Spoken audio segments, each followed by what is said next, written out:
ಎಲ್ಲರಿಗೂ ನಮಸ್ಕಾರ. Infinite IAS KS ವತಿಯಿಂದ ಕರೆಂಟ್ ಅಫೇರ್ಸ್ MCQ ಡಿಸ್ಕಷನ್ಗೆ ಸ್ವಾಗತ.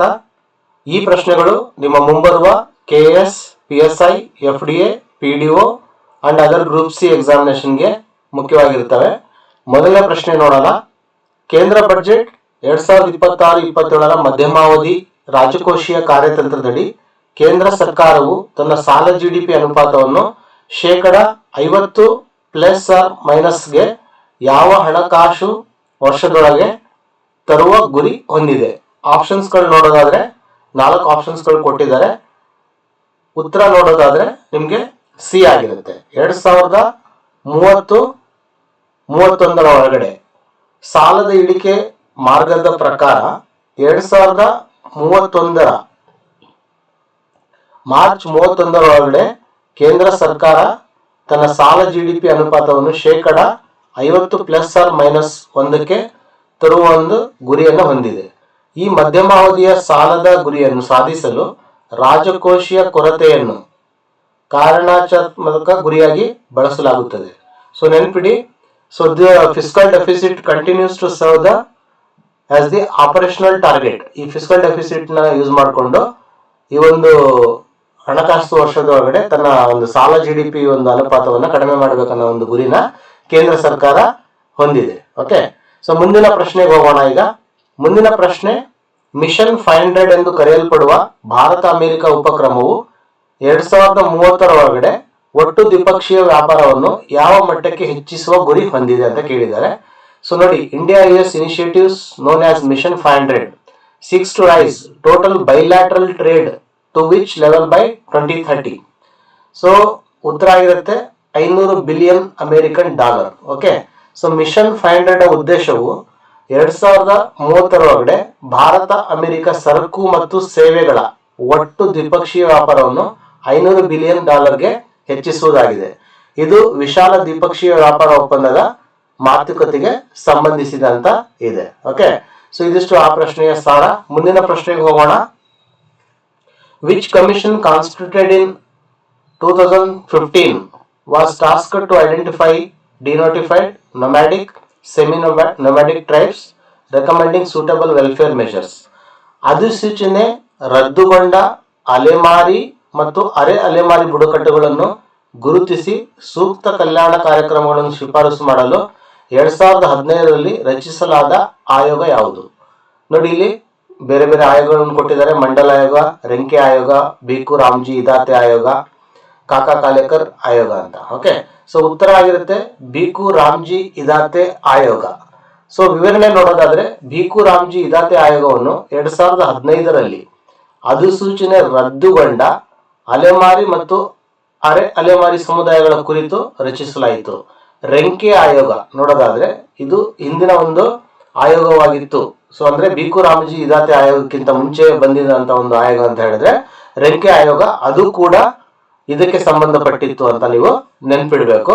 ಮಂಡಲ್ ಮತ್ತು ಕಾಲೇಕರ್ ಆಯೋಗಗಳು ವ್ಯಾಪಕವಾಗಿ ಹಿಂದುಳಿದ ವರ್ಗಗಳ ವಿಚಾರ ಇದಕ್ಕೆ ಸಂಬಂಧಪಟ್ಟಿರ್ತವೆ, ಅದನ್ನು ನೆನ್ಪಿಡಿ. ಓಕೆ, ಮುಂದಿನ ಪ್ರಶ್ನೆಗೆ ಹೋಗೋಣ. In which year did the National green Tribunal impose a ban on rat hole coal mining in Meghalaya? ಮೇಘಾಲಯದಲ್ಲಿ ರ್ಯಾಟ್ ಹೋಲ್ ಕಲ್ಲಿದ್ದಲು ಗಣಿಗಾರಿಕೆಯನ್ನು ರಾಷ್ಟ್ರೀಯ ಹಸಿರು ನ್ಯಾಯಮಂಡಳಿ ಯಾವ ವರ್ಷದಲ್ಲಿ ನಿಷೇಧಿಸಿತು ಅಂತ ಕೇಳಿದ್ದಾರೆ. ಸೊ ಇತ್ತೀಚೆಗೆ ಇದು ಸುದ್ದಿಯಲ್ಲಿದ್ದಂತ ಒಂದು ಪ್ರಶ್ನೆ. ಸೊ 2014ರಲ್ಲಿ ಅದು ಬ್ಯಾನ್ ಮಾಡುತ್ತೆ. ಆಯ್ತಾ, ಸೊ ಕೋಲ್ ಮೈನಿಂಗ್ ನ ಬ್ಯಾನ್ ಮಾಡುತ್ತೆ, ಅದನ್ನ ನೆನ್ಪಿಡಿ. ಸೊ ಇತ್ತೀಚೆಗೆ ಇದು ಒಂದು ಮೇಘಾಲಯ ಒಂದು ಮೈನಿಂಗ್, ಕೋಲ್ ಮೈನಿಂಗ್ ಸುದ್ದಿಯಲ್ಲಿದೆ. ಓಕೆ, ಸೊ ಈ ಗಣಿಗಾರಿಕೆ, ರ್ಯಾಟ್ ಹೋಲ್ ಗಣಿಗಾರಿಕೆಯಲ್ಲಿ ಕಿರಿದಾದ ಗುಂಡಿಗಳು ಮತ್ತು ಸುರಂಗಗಳ ಮೂಲಕ ಕೈಯಾರೆ ಕಲ್ಲಿದ್ದಲನ್ನು ತೆಗೆಯಲಾಗುತ್ತದೆ. ಸೊ ಇದು ಇನ್ಹ್ಯೂಮನ್ ಅಂತ ಹೇಳ್ಬಹುದು. ಸೊ ಹಾಗಾಗಿ it was banned by national green tribunal in 2014. ಮುಂದಿನ ಪ್ರಶ್ನೆ ಹೋಗೋಣ. ಮುಂದಿನ ಪ್ರಶ್ನೆ, ಸ್ಟಾರ್ಟ್ಅಪ್ ಇಂಡಿಯಾ ಚೌಕಟ್ಟಿನಡಿ ಒಂದು ಸಂಸ್ಥೆಗೆ ಅಧಿಕೃತ ಸ್ಟಾರ್ಟ್ಅಪ್ ಮಾನ್ಯತೆಯನ್ನು ಯಾವ ಇಲಾಖೆ ನಡೆಸುತ್ತದೆ? ಸೊ ಯಾವ ಇಲಾಖೆ ಅಂತ ಕೇಳಿದ್ದಾರೆ. ಸೊ ಉತ್ತರ ಆಗಿರುತ್ತೆ ಕೈಗಾರಿಕೆ ಮತ್ತು ಆಂತರಿಕ ವ್ಯಾಪಾರ ಉತ್ತೇಜನ ಇಲಾಖೆ, department for promotion of industry and internal trade, DPIIT. ನೆನ್ಪಿಡಿ ಇದು. ಸೊ ಇದು ಆ ಒಂದು ಪ್ರಶ್ನೆಗೆ ಉತ್ತರ ಆಗಿರುತ್ತೆ. ಮುಂದಿನ ಪ್ರಶ್ನೆ ನೋಡೋಣ. International Big Cat Alliance primarily focuses on the conservation of the how many big cat species ಅಂತ ಕೇಳಿದ್ದಾರೆ. ಅಂತಾರಾಷ್ಟ್ರೀಯ ದೊಡ್ಡ ಬೆಕ್ಕುಗಳ ಮೈತ್ರಿಯು ಮುಖ್ಯವಾಗಿ ಎಷ್ಟು ದೊಡ್ಡ ಬೆಕ್ಕು ಪ್ರಭೇದಗಳ ಸಂರಕ್ಷಣೆಗೆ ಒತ್ತು ನೀಡುತ್ತದೆ? ಸೊ ಇದು ಉತ್ತರ ಆಗಿರುತ್ತೆ 7. ಓಕೆ, ಆ 7 ದೊಡ್ಡ ಬೆಕ್ಕುಗಳು ಯಾವುದು ಅಂತ ನಾವಿಲ್ಲಿ ವಿವರಣೆಯಲ್ಲಿ ನೋಡೋಣ. ಈ ಮೈತ್ರಿಯ ವ್ಯಾಪ್ತಿಯಲ್ಲಿ ಹುಲಿ ಇರುತ್ತೆ, ಸಿಂಹ ಇರುತ್ತೆ, ಚಿರತೆ ಇರುತ್ತೆ, ಹಿಮಚಿರತೆ ಇರುತ್ತೆ, ಚೀತಾ ಇರುತ್ತೆ, ಮತ್ತೆ ಜಾಗ್ವಾರ್ ಅಂಡ್ ಪೂಮಾ ಇರುತ್ತೆ. ಓಕೆ, ಸೊ ಈ 7 ದೊಡ್ಡ ಬೆಕ್ಕುಗಳ ಪ್ರಭೇದಗಳು ಸೇರಿವೆ ಅಂತ ನೆನ್ಪಿಡಿ. ಕೆಲವೊಂದ್ಸಲ ನಿಮ್ಗೆ ಲಿಸ್ಟ್ ಆಫ್ ಈ ಒಂದು ಅನಿಮಲ್ಸ್ ನ ಕೇಳ್ಬಹುದು, ಹಾಗಾಗಿ ಎಲ್ಲಾ ಒಂದು ಅನಿಮಲ್ಸ್ ನ ನೀವು ನೆನ್ಪಿಡ್ಬೇಕಾಗತ್ತೆ. ಇದಿಷ್ಟು ಈ ಪ್ರಶ್ನೆಯ ಬಗ್ಗೆ. ಮುಂದಿನ ಪ್ರಶ್ನೆಗೆ ಹೋಗೋಣ. HbA1c is produced through glycation of which of the blood component? HbA1c ಎಂಬುದು ರಕ್ತದ ಯಾವ ಘಟಕದ ಗ್ಲೈಕೇಶನ್ ನಿಂದ ಉಂಟಾಗುತ್ತದೆ? ಸೊ ನೋಡಿ, ಆಲ್ಬ್ಯೂಮಿನ್ ಅಂತ ಕೊಟ್ಟಿದ್ದಾರೆ, ಹಿಮೋಗ್ಲೋಬಿನ್, ಪ್ಲೇಟ್ಲೆಟ್ ಅಂಡ್ ಫೈಬ್ರಿನೋಜನ್ ಅಂತ ಕೊಟ್ಟಿದ್ದಾರೆ. ಉತ್ತರ ಆಗಿರುತ್ತೆ ಹಿಮೋಗ್ಲೋಬಿನ್. ಓಕೆ, ಸೊ ಗ್ಲೂಕೋಸ್ ಕೆಂಪು ರಕ್ತ ಕಣಗಳಲ್ಲಿರುವ ಹಿಮೋಗ್ಲೋಬಿನ್ಗೆ ಎಂಜೈಮ್ ರಹಿತವಾಗಿ ಜೋಡಿಕೊಂಡಾಗ ಗ್ಲೈಕೇಟ್ ಹಿಮೋಗ್ಲೋಬಿನ್ ಅಥವಾ HbA1c ರೂಪುಗೊಳ್ಳುತ್ತದೆ.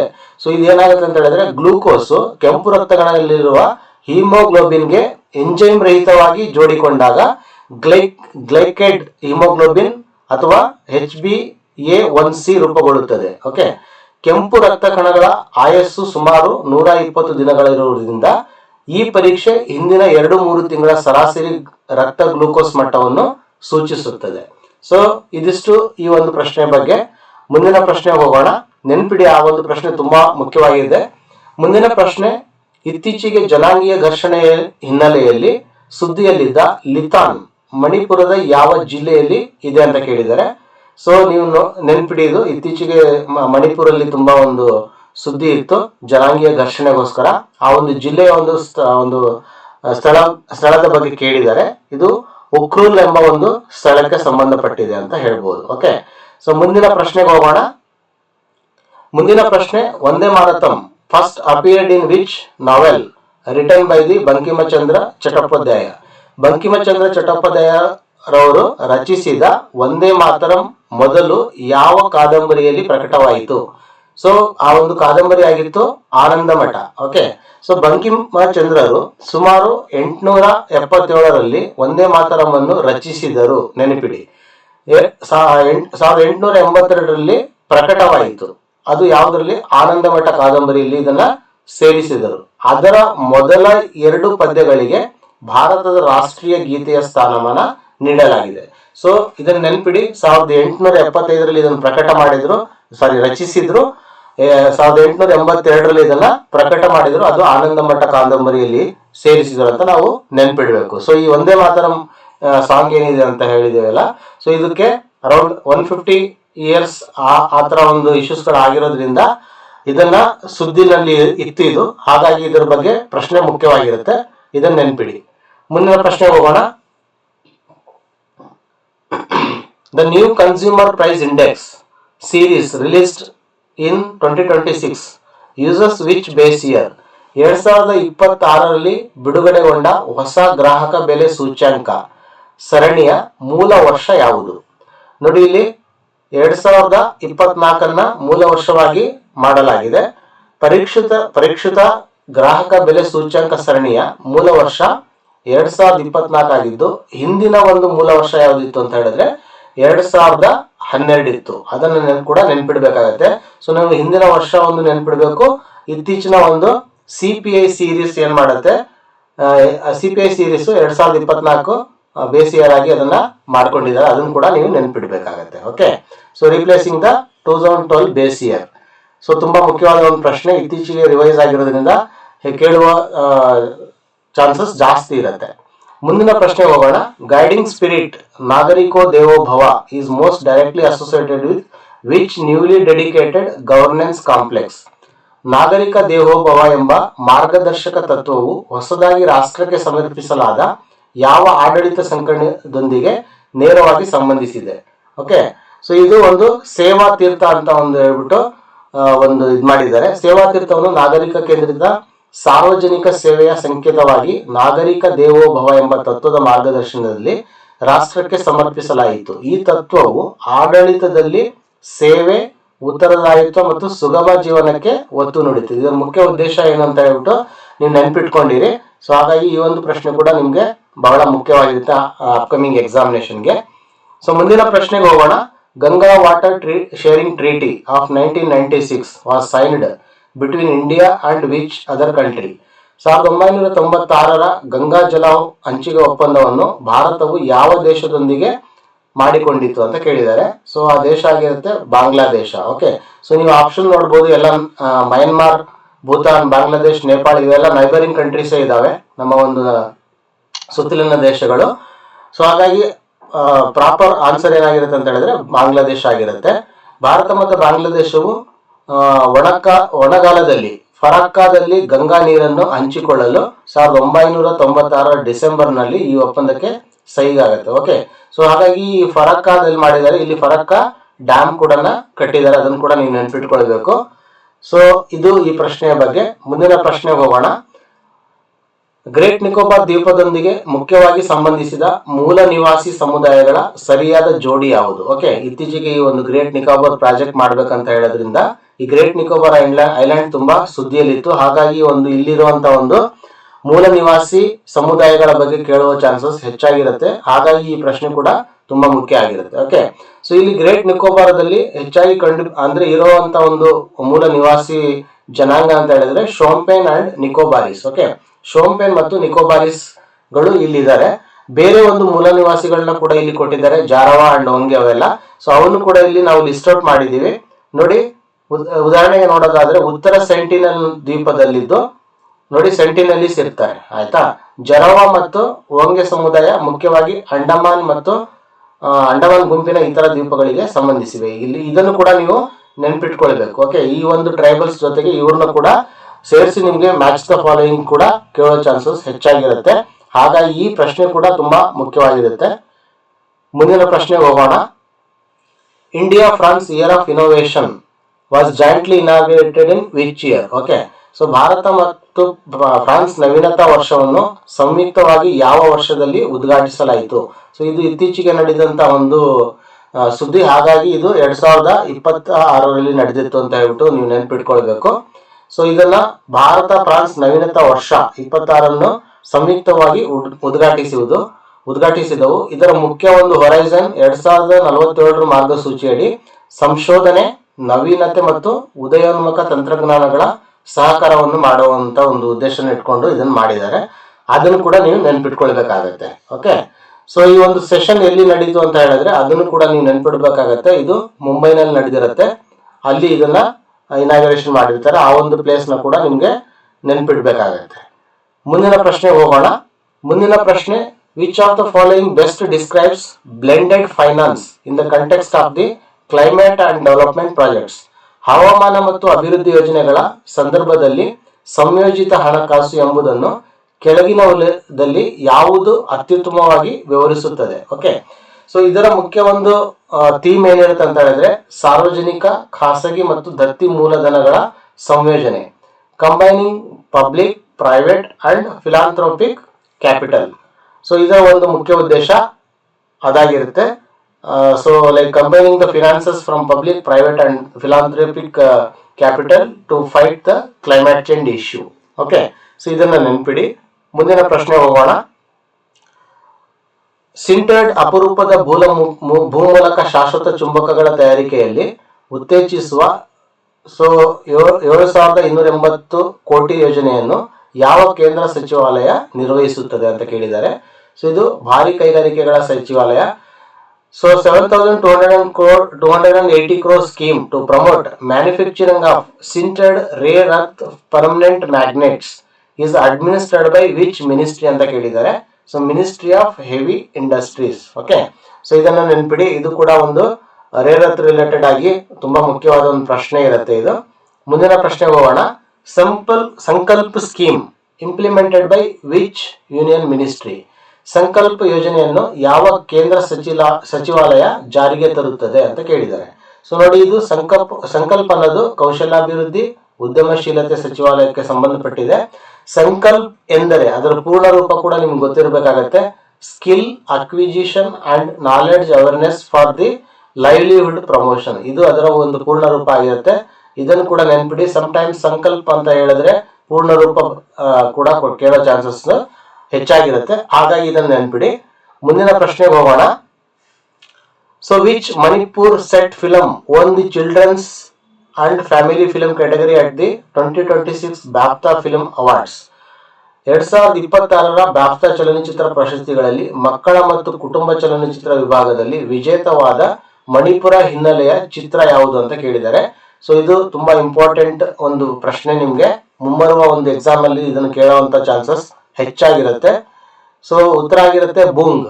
ಲಕ್ಷ್ಮೀ ಪ್ರಿಯಾ ದೇವಿ ಅವರೊಂದಿಗೆ ಸಂಬಂಧಿಸಿದ ಬೂಂಗ್ ಚಿತ್ರವು 2026ರ ಬಾಫ್ಟಾ ಚಲನಚಿತ್ರ ಪ್ರಶಸ್ತಿಗಳ ಮಕ್ಕಳ ಮತ್ತು ಕುಟುಂಬ ಚಲನಚಿತ್ರ ವಿಭಾಗದಲ್ಲಿ ಸೊ ಇದು ವಿಕ್ಟೋರಿ ಆಗಿದೆ, ಜಯಗಳಿಸಿದೆ. ಸೊ ಇದು ಮಣಿಪುರದ ಸಾಮಾಜಿಕ ಮತ್ತು ಕುಟುಂಬ ಪರಿಸ್ಥಿತಿಗಳ ನಡುವೆ ಸಾಗುವ ಮಗುವಿನ ಕಥೆಯನ್ನು ಈ ಚಿತ್ರ ಆಧರಿಸಿದೆ ಅಂತ ಹೇಳ್ಬಿಟ್ಟು ನೀವು ನೆನ್ಪಿಟ್ಕೊಂಡಿರ್ಬೇಕು. ಸೊ ಮುಂದಿನ ಪ್ರಶ್ನೆ ನೋಡೋಣ ಈಗ.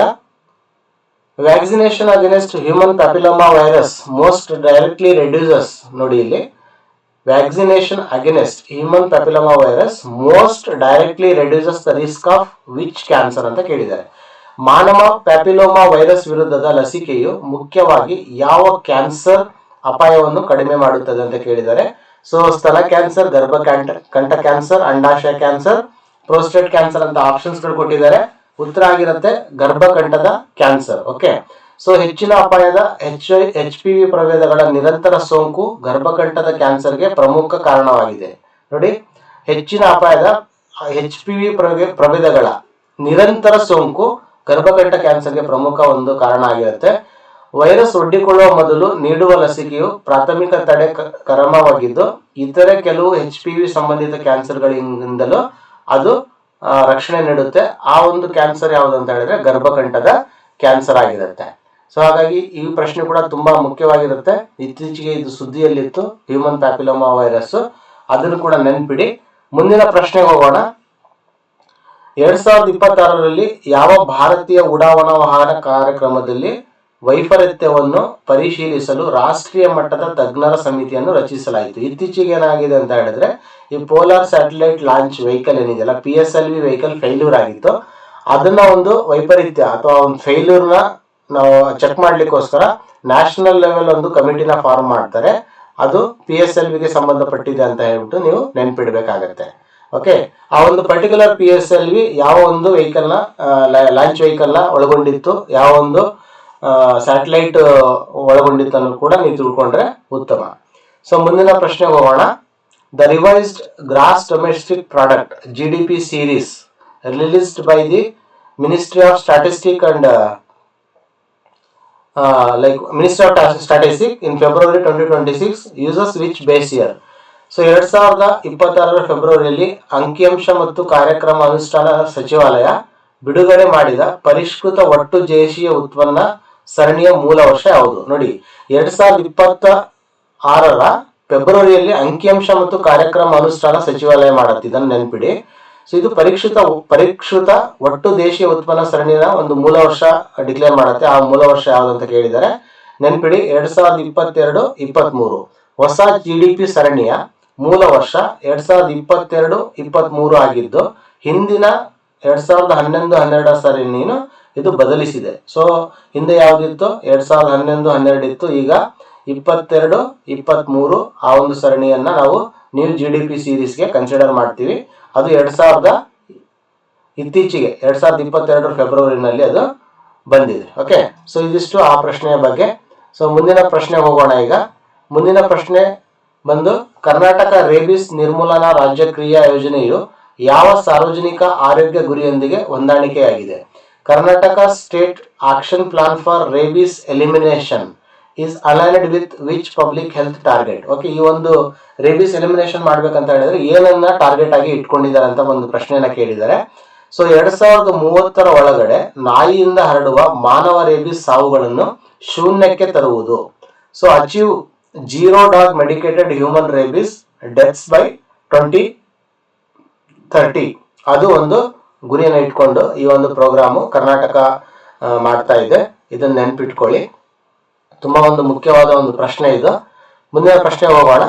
ಮುಂದಿನ ಪ್ರಶ್ನೆ, ಮಾಸಿಕ ಧರ್ಮದ ಸ್ವಚ್ಛತಾ ಸೌಲಭ್ಯಗಳಿಗೆ ಪ್ರವೇಶವನ್ನು ಮಾನವ ಗೌರವ ಮತ್ತು ಆರೋಗ್ಯದ ಅಂಗವೆಂದು ಪರಿಗಣಿಸಲಾದ ಅದಕ್ಕೆ ಅತ್ಯಂತ ಬಲವಾದ ಸಂವಿಧಾನಾತ್ಮಕ ರಕ್ಷಣೆ ಮುಖ್ಯವಾಗಿ ಯಾವ ಅನುಚ್ಛೇದದಿಂದ ದೊರೆಯುತ್ತದೆ? ಇಂಗ್ಲಿಷಲ್ಲಿ ನೋಡೋದಾದ್ರೆ, access to menstrual hygiene facilities when treated as an element of dignity and health derives its strongest constitutional protection primarily from which article ಅಂತ ಕೇಳಿದ್ದಾರೆ. ಇದು ಇತ್ತೀಚೆಗೆ ಸುದ್ದಿಯಲ್ಲಿ ಇದ್ದಂತ ಒಂದು ಇಶ್ಯೂ, ಹಾಗಾಗಿ ಇದು ತುಂಬಾ ಇಂಪಾರ್ಟೆಂಟ್ ಆಗಿರುತ್ತೆ, ಇದನ್ನ ನೆನ್ಪಿಡ್ಬೇಕಾಗತ್ತೆ. ಈ ಆರ್ಟಿಕಲ್ ಆಗಿರುತ್ತೆ ಅನುಚ್ಛೇದ 21. ಅನುಚ್ಛೇದ 21 ಅಡಿ ಜೀವ ಮತ್ತು ವೈಯಕ್ತಿಕ ಸ್ವಾತಂತ್ರ್ಯವನ್ನು ಇದು ರಕ್ಷಣೆ ಮಾಡುತ್ತದೆ ಅಂತ ಹೇಳ್ಬಿಟ್ಟು ಕೊಟ್ಟಿದ್ದಾರೆ. ಹಾಗಾಗಿ ಇದು ನ್ಯಾಯಾಂಗ ವ್ಯಾಖ್ಯಾನದ ಮೂಲಕ ಇದು ಗೌರವಯುತ ಜೀವನ, ಆರೋಗ್ಯ, ಗೌಪ್ಯತೆ ಮತ್ತು ದೈಹಿಕ ಸ್ವಾಯತ್ತತೆಯನ್ನು ಕೂಡ ಒಳಗೊಂಡಿದೆ. ಹಾಗಾಗಿ ಇದು ಸುರಕ್ಷಿತ ಮಾಸಿಕ ಧರ್ಮದ ಸ್ವಚ್ಛತಾ ಸೌಲಭ್ಯಗಳು ಈ ಹಕ್ಕುಗಳ ಅನುಷ್ಠಾನಕ್ಕೆ ಅಗತ್ಯವಾಗಿದೆ ಅಂತ ಹೇಳ್ಬಿಟ್ಟು ಹೇಳ್ತಾರೆ. Article 21 relates to the menstrual hygiene. ಅದನ್ನು ಕೂಡ ನೆನ್ಪಿಡಿ, ಇತ್ತೀಚೆಗೆ ತುಂಬಾ ಸುದ್ದಿಯಲ್ಲಿ ಇತ್ತಿದ್ದು, ಹಾಗಾಗಿ ಕೇಳ್ತಾರೆ. ಮುಂದಿನ ಪ್ರಶ್ನೆ ನೋಡೋಣ. Under article 280 of the constitution which body recommends measures needed to augment the consolidated fund of the state to supplement the resources of the panchayats and municipalities? ಸಂವಿಧಾನದ ಅನುಚ್ಛೇದ 280 ಅಡಿ ಪಂಚಾಯಿತಿಗಳು ಮತ್ತು ನಗರ ಸ್ಥಳೀಯ ಸಂಸ್ಥೆಗಳ ಸಂಪನ್ಮೂಲಗಳನ್ನು ಪೂರಕಗೊಳಿಸಲು ರಾಜ್ಯದ ಸಂಚಿತ ನಿಧಿಯನ್ನು ವೃದ್ಧಿಸುವ ಕ್ರಮಗಳನ್ನು ಯಾವ ಸಂಸ್ಥೆ ಶಿಫಾರಸು ಮಾಡುತ್ತದೆ ಅಂತ ಕೇಳಿದ್ದಾರೆ. ಆಪ್ಷನ್ಸ್ಗಳು ಕೊಟ್ಟಿದ್ದಾರೆ: inter state council, finance commission, GST council, NITI Aayog ಅಂತ. ಅಂತಾರಾಜ್ಯ ಮಂಡಳಿ, ಹಣಕಾಸು ಆಯೋಗ, ಸರಕು ಮತ್ತು ಸೇವಾ ತೆರಿಗೆ ಮಂಡಳಿ, ನೀತಿ ಆಯೋಗ. ಉತ್ತರ ಆಗಿರುತ್ತೆ ಹಣಕಾಸು ಆಯೋಗ. ಈ ಒಂದು ಆರ್ಟಿಕಲ್ 280 ಆಫ್ ದ ಕಾನ್ಸ್ಟಿಟ್ಯೂಷನ್ ಏನಿದೆಯಲ್ಲ, ಹಣಕಾಸು ಆಯೋಗಕ್ಕೆ ಆ ಒಂದು ಹಕ್ಕು ಅಥವಾ ಪವರ್ಸ್ ನ ಕೊಟ್ಟಿರುತ್ತೆ. ಮುಂದಿನ ಪ್ರಶ್ನೆ, the preparation and revision of electoral rolls for the elections to the parliament and state legislature is principally governed by which law? ಸಂಸತ್ತು ಮತ್ತು ರಾಜ್ಯ ವಿಧಾನಮಂಡಲಗಳ ಚುನಾವಣೆಗಳಿಗೆ ಮತದಾರರ ಪಟ್ಟಿಗಳ ಸಿದ್ಧತೆ ಹಾಗೂ ಪರಿಷ್ಕರಣೆ ಮುಖ್ಯವಾಗಿ ಯಾವ ಕಾನೂನಿನಡಿ ನಡೆಯುತ್ತದೆ ಅಂತ ಕೇಳಿದ್ದಾರೆ. ನೋಡಿ, ಇಲ್ಲಿ representation of people act 1950, RPA 1951, delimitation act 2002, election symbols reservation and allotment order 1968 ಅಂತ ಕೊಟ್ಟಿದ್ದಾರೆ. ಉತ್ತರ ಆಗಿರುತ್ತೆ ಜನಪ್ರತಿನಿಧಿತ್ವ ಕಾಯ್ದೆ 1950, representation of the people act 1950.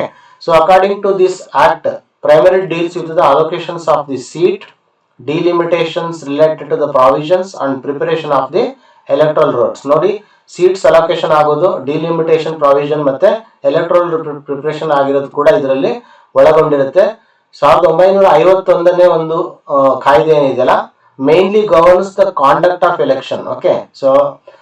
Elections ನಡೆಸೋದ್ರ ಬಗ್ಗೆ, qualification of the elections, disqualification and the election ಡಿಸ್ಪ್ಯೂಟ್ಗೆ ಸಂಬಂಧಪಟ್ಟಿದೆ ಅಂತ ನೀವು ನೆನ್ಪಿಡ್ಬೇಕು. 1950ರ ಕಾಯ್ದೆಯಲ್ಲಿ ಸ್ಥಾನಗಳ ಹಂಚಿಕೆ, ಕ್ಷೇತ್ರ ಪುನರ್ವಿಂಗಡಣೆ ಮತ್ತು ಇತರೆ ಅಂಶಗಳಾದ ಮತದಾರರ ಪಟ್ಟಿಗಳ ಸಿದ್ಧತೆಯನ್ನು ನಿಯಂತ್ರಣ ಮಾಡುವ ಒಂದು ಪವರ್ ಇರುತ್ತೆ. 1951ರ ಕಾಯ್ದೆ ಚುನಾವಣೆ ನಡೆಸುವುದು, ಅರ್ಹತೆ ಅನರ್ಹತೆ ಬಗ್ಗೆ ಮತ್ತೆ ಚುನಾವಣಾ ವಿವಾದಗಳ ಬಗ್ಗೆ ಮುಖ್ಯವಾಗಿ ಒಳಗೊಂಡಿರುತ್ತೆ ಅಂತ ನೀವು ನೆನ್ಪಿಡ್ಬೇಕು. ಇತ್ತೀಚೆಗೆ ನಿಮ್ಗೆ ಸ್ಪೆಷಲ್ ಇಂಟೆನ್ಸಿವ್ ರಿವಿಷನ್ ಆಗ್ತಾ ಇರೋದ್ರಿಂದ ಈ ಒಂದು ಕಾಯ್ದೆಯ ಬಗ್ಗೆ ಕೇಳುವಂತ ಒಂದು ಹೆಚ್ಚಾಗಿ ಚಾನ್ಸಸ್ ಇರುತ್ತೆ. ಇದನ್ನು ಕೂಡ ನೆನ್ಪಿಡಿ. ಮುಂದಿನ ಪ್ರಶ್ನೆ ಹೋಗೋಣ. ಈಗ ಮುಂದಿನ ಪ್ರಶ್ನೆ, section 81J of the Right to information act 2005 primarily permits exemption from disclosure of which category of the information ಅಂತ ಕೇಳಿದ್ದಾರೆ. ಮಾಹಿತಿ ಹಕ್ಕು ಕಾಯ್ದೆ 2005ರ ಕಲಂ 8(1)J ಮುಖ್ಯವಾಗಿ ಯಾವ ವರ್ಗದ ಮಾಹಿತಿಯನ್ನು ಬಹಿರಂಗಪಡಿಸುವುದರಿಂದ ವಿನಾಯಿತಿ ನೀಡುತ್ತದೆ?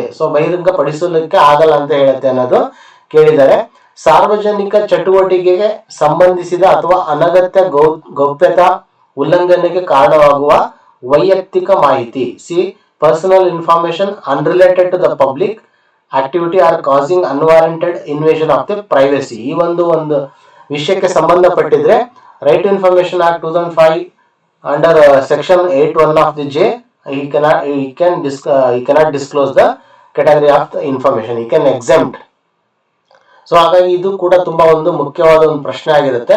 ಇತ್ತೀಚೆಗೆ ರೈಟ್ ಟು ಪ್ರೈವಸಿ ತುಂಬಾ ಒಂದು ಸುದ್ದಿಯಲ್ಲಿದ್ದಂತ ಒಂದು ಇಶ್ಯೂ ಅದು. ಹಾಗಾಗಿ ಈ ಒಂದು ಕ್ವಶನ್ ಕೂಡ ಅದಕ್ಕೆ ಲಿಂಕ್ ಆಗೋದ್ರಿಂದ ಮುಖ್ಯವಾಗಿರುತ್ತೆ. ಮುಂದಿನ ಪ್ರಶ್ನೆಗೆ ಹೋಗೋಣ ಈಗ.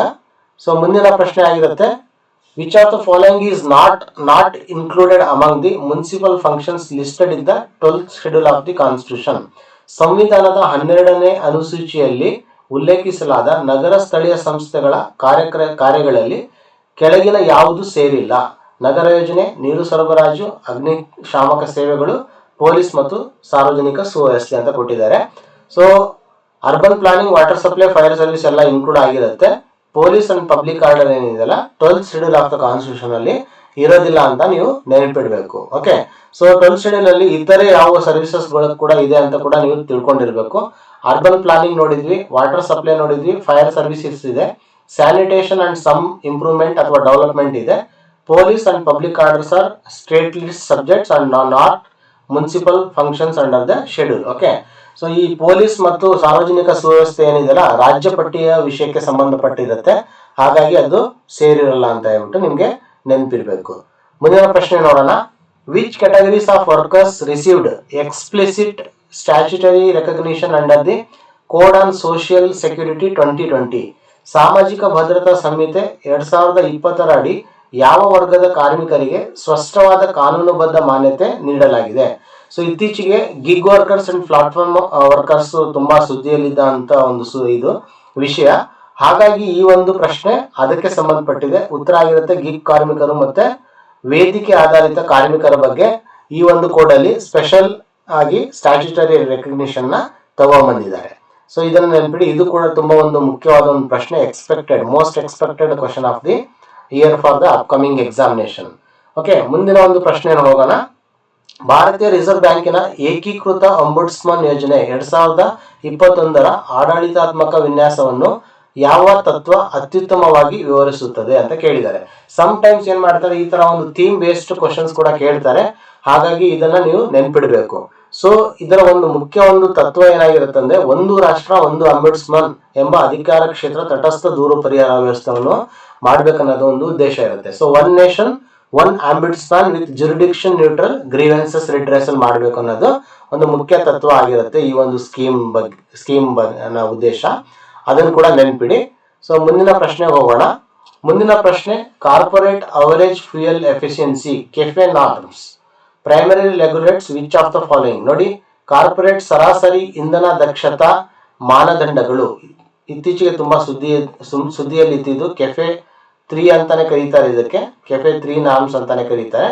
ಸೊ ಇದು ಯಾವುದಕ್ಕೆ ಸಂಬಂಧಪಟ್ಟಿದೆ ಅಥವಾ ಯಾವುದನ್ನು ನಿಯಂತ್ರಿಸುತ್ತದೆ ಅಂತ ಕೇಳಿದ್ದಾರೆ. ವಾಹನ ತಯಾರಕರ ಒಟ್ಟು ವಾಹನ ಸಮೂಹದ ಸರಾಸರಿ ಇಂಧನ ಬಳಕೆ ಮತ್ತು ಕಾರ್ಬನ್ ಡೈಆಕ್ಸೈಡ್ ಉತ್ಸರ್ಜನೆ. So average fuel consumption and carbon dioxide emissions of the manufacturers vehicle fleet. Okay, so ಇದಕ್ಕೆ ಸಂಬಂಧಪಟ್ಟಿದೆ ಆ ಒಂದು ಆಪ್ಷನ್ ನೆನ್ಪಿಡಿ. ಇದು ತುಂಬಾ ಎಕ್ಸ್ಪೆಕ್ಟೆಡ್ ಕ್ವಶನ್, ಯಾಕಂತ ಹೇಳಿದ್ರೆ ಇತ್ತೀಚೆಗೆ ಎಮಿಷನ್ಸ್ ರಿಲೇಟೆಡ್ ಆಗಿ ಇವಿ ರಿಲೇಟೆಡ್ ಆಗಿ ತುಂಬಾ ಒಂದು ಸುದ್ದಿಗಳು ಬರ್ತಾ ಇರೋದ್ರಿಂದ ಈ ಪ್ರಶ್ನೆ ಕೂಡ ಮುಖ್ಯವಾಗಿರುತ್ತೆ. ಸೊ ಮುಂದಿನ ಪ್ರಶ್ನೆ ಹೋಗೋಣ. The new start treaty. Okay, the new start treaty is an arms control agreement between which countries and concerns which category of the weapons? So ಇಲ್ಲಿ ದೇಶಗಳನ್ನ ಕೂಡ ಕೇಳಿದ್ದಾರೆ, ಅದು ಯಾವುದೋ ಒಂದು ವೆಪನ್ಗೆ ಸಂಬಂಧಪಟ್ಟಿದೆ ಅಥವಾ ಯಾವ ಕ್ಯಾಟಗರಿ ಆಫ್ ವೆಪನ್ಗೆ ಸಂಬಂಧಪಟ್ಟಿದೆ ಅಂತ ಕೂಡ ಕೇಳಿದ್ದಾರೆ. ಸೊ ನ್ಯೂ ಸ್ಟಾರ್ಟ್ ಒಪ್ಪಂದವು ಯಾವ ದೇಶಗಳ ನಡುವಿನ ಶಸ್ತ್ರ ನಿಯಂತ್ರಣ ಒಪ್ಪಂದವಾಗಿದ್ದು ಯಾವ ವರ್ಗದ ಶಸ್ತ್ರಾಸ್ತ್ರಗಳಿಗೆ ಸಂಬಂಧಿಸಿದೆ ಅಂತ ಕೇಳಿದೆ. ಸೊ ಉತ್ತರ ನೋಡೋದಾದ್ರೆ ಇದು ಅಮೆರಿಕ ಮತ್ತು ರಷ್ಯಾ. ಸೊ ನೆನಪಿಡಿ, ಈ ಒಂದು ದೇಶಕ್ಕೆ ಇದು ಸಂಬಂಧಪಟ್ಟಿದೆ. ಇದು ನಿಯೋಜಿತ ಕಾರ್ಯತಂತ್ರಾತ್ಮಕ ಆಕ್ರಮಣಕಾರಿ ಅಣ್ವಸ್ತ್ರಗಳು. ನೋಡಿ, ಇಲ್ಲಿ ಯುನೈಟೆಡ್ ಸ್ಟೇಟ್ಸ್ ಅಂಡ್ ರಷ್ಯಾಗೆ ಸಂಬಂಧಪಟ್ಟಿದೆ. So diploid strategic offensive nuclear arms. Okay, ಈ ಅಫೆನ್ಸಿವ್ ತುಂಬಾ ಆಕ್ರಮಣಕಾರಿ ಅಣ್ವಸ್ತ್ರಗಳಿಗೆ ಇದು ಸಂಬಂಧಪಟ್ಟಿದೆ ಅಂತ ನೀವು ನೆನ್ಪಿಡ್ಬೇಕು. ಸೊ ಇತ್ತೀಚೆಗೆ ಈ ಒಂದು ನ್ಯೂ ಸ್ಟಾರ್ಟ್ ಟ್ರೀಟಿ ನ್ಯೂಸ್ ಅಲ್ಲಿ ಇರೋದ್ರಿಂದ ನೀವು ಇದನ್ನ ನೆನ್ಪಿಡ್ಬೇಕಾಗತ್ತೆ. ಮುಂದಿನ ಪ್ರಶ್ನೆಗೆ ಹೋಗೋಣ. In nuclear doctrine what is meant by credible second strike capability? So ಇತ್ತೀಚೆಗೆ ಯುದ್ಧ ನಡೀತಾನೆ ಇದೆ, US and Iran Israel war ನಡೀತಾ ಇರೋದ್ರಿಂದ ಈ ನ್ಯೂಕ್ಲಿಯರ್ ಡಾಕ್ಟ್ರೈನ್ ಬಗ್ಗೆ ಕೇಳುವಂತ ಒಂದು ಪ್ರಶ್ನೆ ಬರಬಹುದು. ಅಣು ಸಿದ್ಧಾಂತದಲ್ಲಿ ವಿಶ್ವಾಸಾರ್ಹ ದ್ವಿತೀಯ ಪ್ರತಿದಾಳಿ ಸಾಮರ್ಥ್ಯ ಎಂದರೆ ಏನು ಅಂತ ಕೇಳಿದ್ದಾರೆ. ಓಕೆ, ಸೊ ಇದರ ಒಂದು ಸಾರ ಏನಂತ ಹೇಳಿದ್ರೆ, ಎದುರಾಳಿಯ ಮೊದಲ ಅಣುದಾಳಿಯನ್ನು ಎದುರಿಸಿದ ನಂತರವೂ ಅಣ್ವಸ್ತ್ರಗಳಿಂದ ಪ್ರತಿದಾಳಿ ನಡೆಸುವ ಸಾಮರ್ಥ್ಯ. C, ability to retaliate with nuclear weapons even after absorbing an adversary's first strike. Okay, so ಏನಂತ ಹೇಳಿದ್ರೆ, ದ್ವಿತೀಯ ಪ್ರತಿದಾಳಿ ಸಾಮರ್ಥ್ಯಕ್ಕೆ ಮೊದಲ ದಾಳಿಯ ನಂತರವೂ ಉಳಿಯುವ ಅಣುಪಡೆಗಳು ಮತ್ತು ಕಮಾಂಡ್ ವ್ಯವಸ್ಥೆಗಳು ಅಗತ್ಯ. ಸಂಪೂರ್ಣ ನಿಷ್ಕ್ರಿಯಗೊಳಿಸುವ ದಾಳಿಯು ಗಂಭೀರ ಪ್ರತಿದಾಳಿಯಿಂದ ತಪ್ಪಿಸಿಕೊಳ್ಳುವುದಿಲ್ಲ ಎಂಬ ಭರವಸೆಯ ಮೂಲಕ ಇದು ಅಣು ತಡೆಗಟ್ಟುವಿಕೆಯನ್ನು ಬಲಪಡಿಸುತ್ತದೆ.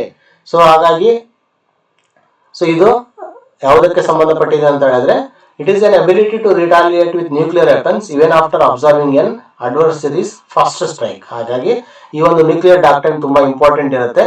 ಇದರ ಒಂದು ಸಾರ ನಿಮ್ಗೆ ಗೊತ್ತಿರಬೇಕು. ಆ ಒಂದು ಸಾರ ಗೊತ್ತಿದ್ರೆ ನೀವು ಪ್ರಶ್ನೆಗೆ ಉತ್ತರನ ತಗೊಂಡ್ಬರ್ಬಹುದು. ಸೊ ಮುಂದಿನ ಪ್ರಶ್ನೆ ಹೋಗೋಣ. ಮುಂದಿನ ಪ್ರಶ್ನೆ ಆಗಿರುತ್ತೆ, consider the following statement about the sodium ion batteries. Okay, so sodium ion ಬ್ಯಾಟರಿಗಳ ಕುರಿತು ಕೆಳಗಿನ ಹೇಳಿಕೆಗಳನ್ನು ಪರಿಗಣಿಸಿ ಅಂತ ಕೇಳಿದ್ದಾರೆ. ಸೊ ಒಂದನೇ ಸ್ಟೇಟ್ಮೆಂಟ್ ಇದೆ, ಸೋಡಿಯಂ ಸಾಮಾನ್ಯವಾಗಿ ಲಿಥಿಯಂಗಿಂತ ಹೆಚ್ಚು ಸಮೃದ್ಧವಾಗಿದ್ದು ವ್ಯಾಪಕವಾಗಿ ಲಭ್ಯವಿದೆ. ಸೊ ಈ ಆಪ್ಷನ್ ಕರೆಕ್ಟ್ ಇದೆ ಅಂತ ಕೊಟ್ಟಿದ್ದಾರೆ. So the right statement.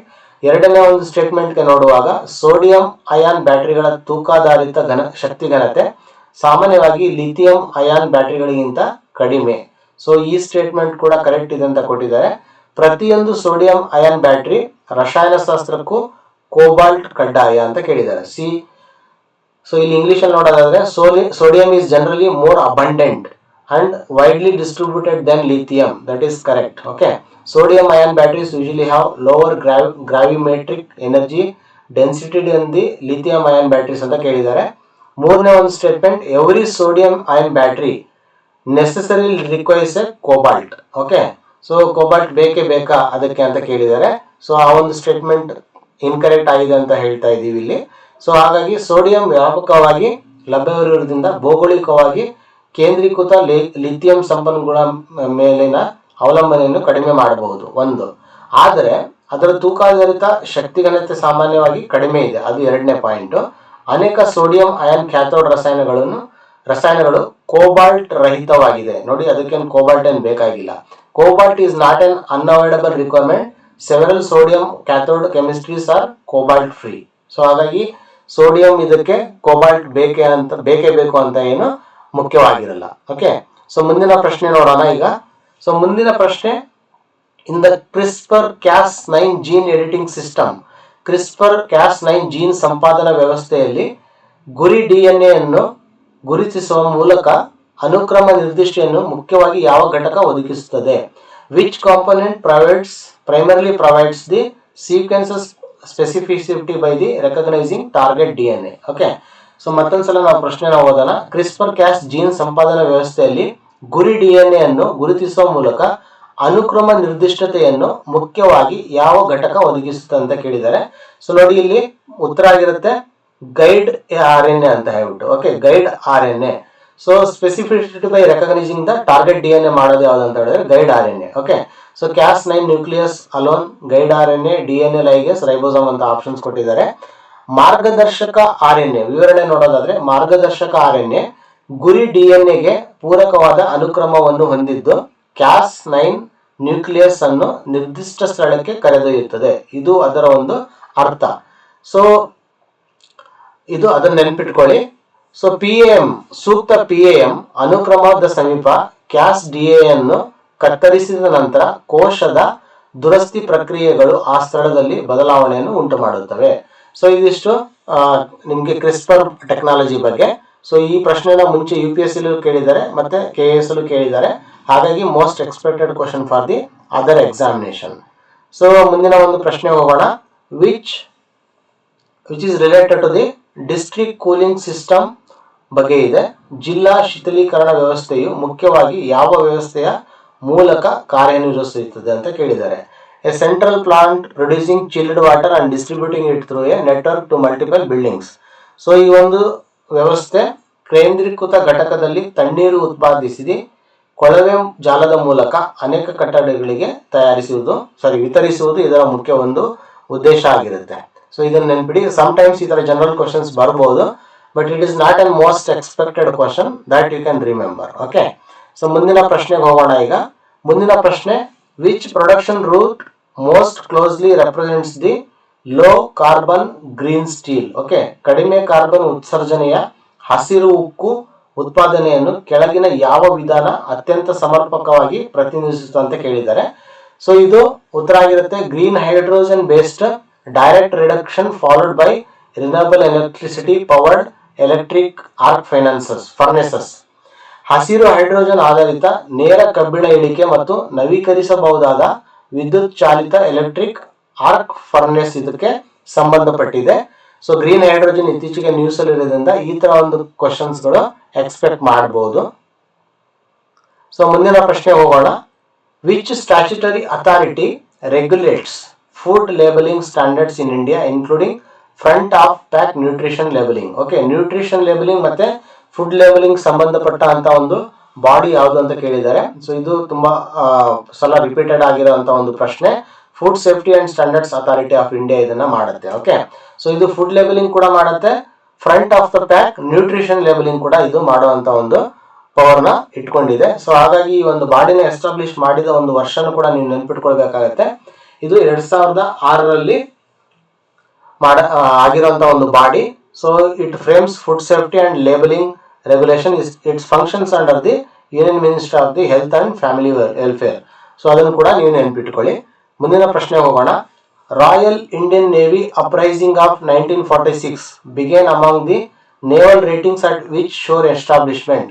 1946ರ royal Indian navy ಬಂಡಾಯವು ಯಾವ ಕರಾವಳಿ ಸ್ಥಾವರದಲ್ಲಿದ್ದ ನೌಕಾ ಸಿಬ್ಬಂದಿಯಿಂದ ಆರಂಭವಾಯಿತು ಅಂತ ಕೇಳಿದ್ದಾರೆ.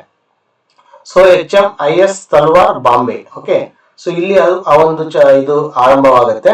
ಸೊ ಆ ಒಂದು ಬಂಡಾಯ ಆರಂಭವಾಗುತ್ತೆ 1946ರ ಫೆಬ್ರವರಿಯಲ್ಲಿ ಬಾಂಬೆಯ ಸಂಕೇತ ತರಬೇತಿ ಸ್ಥಾವರದ HMIS ತಲ್ವಾರ್ ನೌಕಾ ಸಿಬ್ಬಂದಿಯಿಂದ ಈ ಬಂಡಾಯ ಆರಂಭವಾಗುತ್ತೆ. ಸೊ ಬಂಡಾಯವಾಗಿ ಅನೇಕ ನಗರಗಳ ಹಡಗುಗಳು ಮತ್ತು ಕರಾವಳಿ ಸ್ಥಾವರಗಳಿಗೆ ವೇಗವಾಗಿ ಇದು ಹರಡುತ್ತೆ.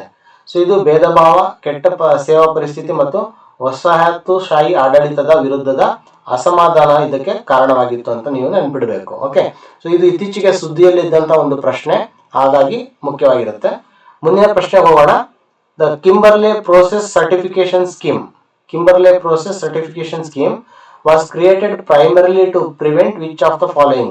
ಕಿಂಬರ್ಲೆ ಪ್ರಕ್ರಿಯೆಯ ಪ್ರಮಾಣೀಕರಣ ಯೋಜನೆಯನ್ನು ಮುಖ್ಯವಾಗಿ ಕೆಳಗಿನ ಯಾವುದನ್ನು ತಡೆಯಲು ರೂಪಿಸಲಾಯಿತು ಅಂತ ಕೇಳಿದ್ದಾರೆ.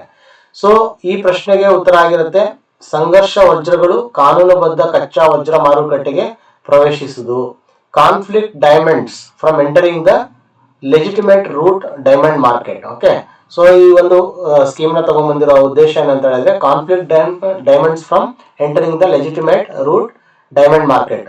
ಸಂಘರ್ಷ ವಜ್ರಗಳು ಕಾನೂನುಬದ್ಧ ಕಚ್ಚಾ ವಜ್ರ ಮಾರುಕಟ್ಟೆಗೆ ಪ್ರವೇಶಿಸುವುದನ್ನು ತಡೆಗೋಸ್ಕರ ಈ ಒಂದು ಪ್ರಕ್ರಿಯೆಯನ್ನು ಜಾರಿಗೊಳಿಸಲಾಗಿದೆ. ಸೊ ಹಾಗಾಗಿ ನೆನ್ಪಿಡಿ. ಮುಂದಿನ ಪ್ರಶ್ನೆ ಹೋಗೋಣ. India's acquisition of the S-400 air defence system from Russia. ನೋಡಿ, ಏರ್ ಡಿಫೆನ್ಸ್ ಸಿಸ್ಟಮ್ S-400 ನಾವು ರಷ್ಯಾದಿಂದ ತಗೊಂಡಿದ್ದೀವಿ. has often been discussed in relation to the United States legislation. ಈ ಒಂದು ರಷ್ಯಾದಿಂದ ಭಾರತವು S-400 ವಾಯುರಕ್ಷಣಾ ವ್ಯವಸ್ಥೆಯನ್ನು ಖರೀದಿಸಿರುವುದು ಅಮೆರಿಕದ ಯಾವ ಕಾನೂನಿನ ಹಿನ್ನೆಲೆಯಲ್ಲಿ ಹೆಚ್ಚಾಗಿ ಚರ್ಚೆಗೆ ಬಂದಿದೆ. ಓಕೆ, ಸೊ ಆ ಒಂದು ಕಾನೂನು US-ಗೆ ಸಂಬಂಧಪಟ್ಟಿದೆ. ಆ ಕಾನೂನು ಯಾವುದು ಅಂತ ಕೇಳಿದ್ದಾರೆ. Countering America's adversaries through sanctions act. ಅಮೆರಿಕದ ವಿರೋಧಿಗಳನ್ನು ನಿರ್ಬಂಧಗಳ ಮೂಲಕ ಎದುರಿಸುವ ಕಾಯ್ದೆ, ಕ್ಯಾಟ್ಸಾ ಅಂತ ಕರೀತಾರೆ. ಸೊ ಇದು ತುಂಬಾ ಇಂಪಾರ್ಟೆಂಟ್ ಒಂದು ಪ್ರಶ್ನೆ, ಇದನ್ನು ಕೂಡ ನೀವು ನೆನ್ಪಿಟ್ಕೊಳ್ಬೇಕಾಗತ್ತೆ. ಸೊ ಇದು ರಷ್ಯಾ, ಇಂಡಿಯಾ ಮತ್ತೆ US-ಗೆ ಸಂಬಂಧಪಟ್ಟಿರುವಂತ ಒಂದು ಪ್ರಶ್ನೆ. ಓಕೆ, ಸೊ ಮುಂದಿನ ಪ್ರಶ್ನೆಗೆ ಹೋಗೋಣ. ಈಗ under the Indus water Treaty 1960 which group constitutes the eastern rivers generally available for India's unrestricted use. Sindhu ಜಲ ಒಪ್ಪಂದ 1960 ಅಡಿ ಸಾಮಾನ್ಯವಾಗಿ ಭಾರತದ ನಿರ್ಬಂಧರಹಿತ ಬಳಕೆಗೆ ಲಭ್ಯವಿರುವ ಪೂರ್ವ ನದಿಗಳು ಯಾವುವು ಅಂತ ಕೇಳಿದ್ದಾರೆ. ಓಕೆ, ಸೊ ಆ ನದಿಗಳಾಗಿರ್ತವೆ Ravi, Beas and Sutlej. Okay, so ಈ ನದಿಗಳು ಪೂರ್ವ ನದಿಗಳಾಗಿರುತ್ತೆ. ಆ ಒಂದು ನದಿಗಳು ಭಾರತದ ನಿರ್ಬಂಧರಹಿತ ಬಳಕೆಗೆ ಲಭ್ಯವಾಗಿರುತ್ತೆ under the Indus water treaty. ಇತ್ತೀಚೆಗೆ ಇದು ನ್ಯೂಸ್ ಅಲ್ಲಿ ಇತ್ತು, ಹಾಗಾಗಿ ಇದು ಕೂಡ ಇಂಪಾರ್ಟೆಂಟ್ ಇರುತ್ತೆ. ಸೊ ಈ ಒಪ್ಪಂದವು ರವಿ, ಬ್ಯಾಸ್ ಮತ್ತು ಸಟ್ಲೆಜ್ ನದಿಗಳನ್ನು ಭಾರತದ ನಿರ್ಬಂಧ ರಹಿತ ಬಳಕೆಗೆ ಮೀಸಲಾದ ಪೂರ್ವ ನದಿಗಳೆಂದು ಗುರುತಿಸುತ್ತಿದೆ. ಸಿಂಧು, ಝೆಲಂ ಮತ್ತು ಚೆನಾಬ್ ಏನಿದೆಯಲ್ಲ ಪಶ್ಚಿಮ ನದಿಗಳಾಗಿದ್ದು ನಿರ್ದಿಷ್ಟ ಭಾರತೀಯರ ಬಳಕೆಗಳಿಗೆ ಒಳಪಟ್ಟಂತೆ ಮುಖ್ಯವಾಗಿ ಪಾಕಿಸ್ತಾನಕ್ಕೆ ಇವನ್ನ ಹಂಚಲಾಗಿದೆ. ಸೊ ಇದನ್ನ ನೆನಪಿಡಿ. ಸೊ ಇವೆಲ್ಲ ಪಶ್ಚಿಮ ನದಿಗಳು ನಮಗೆ ಸೇರಿರುವಂತ ರವಿ, ಬ್ಯಾಸ್ ಮತ್ತು ಸಟ್ಲೆಜ್ ಪೂರ್ವ ನದಿಗಳಾಗಿರ್ತವೆ. ಸೊ ಮುಂದಿನ ಪ್ರಶ್ನೆ ನೋಡೋಣ. Consider the following statements about the telecom spectrum. Okay, so ಪ್ರಶ್ನೆಗೆ statement 1, it refers to a range of electromagnetic frequencies used for wireless communication.